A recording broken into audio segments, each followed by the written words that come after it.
The final episode of Dune Prophecy is exactly what I expected it to be, the end of one chess game.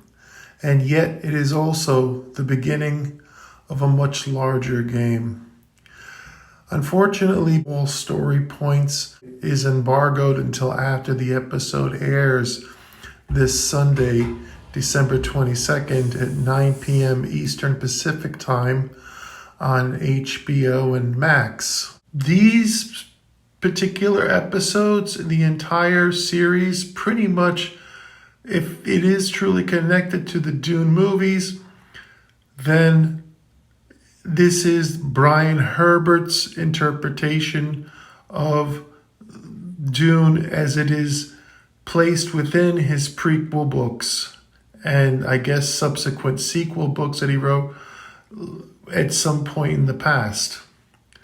This noted, it should not be a turnoff for people even if they're not a fan of his books, because the Denis Villeneuve films are the Denis Villeneuve films, and they should be judged separately from the television series.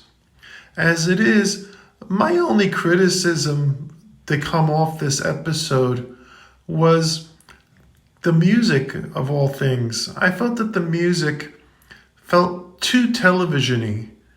I almost felt like this should have a more theatrical quality.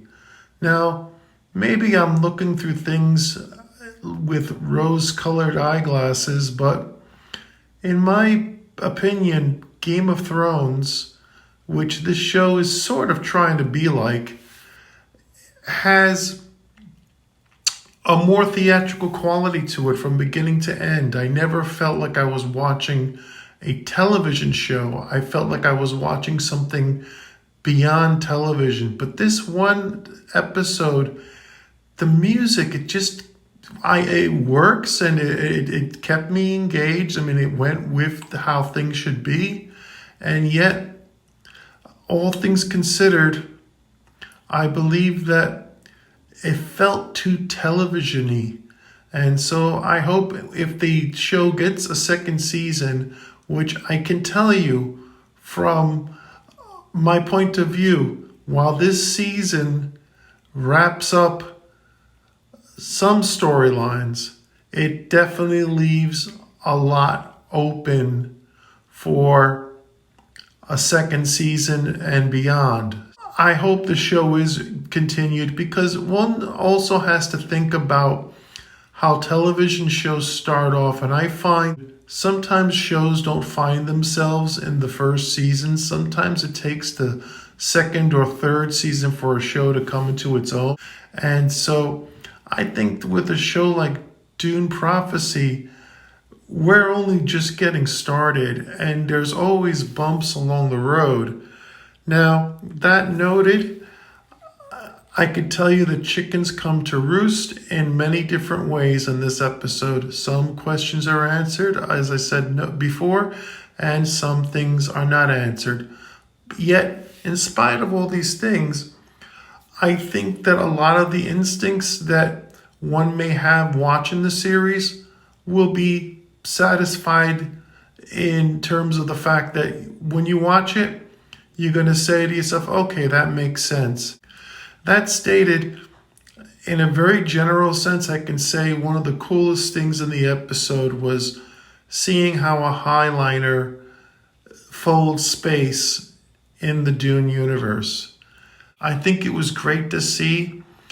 The effects and the acting is well done throughout.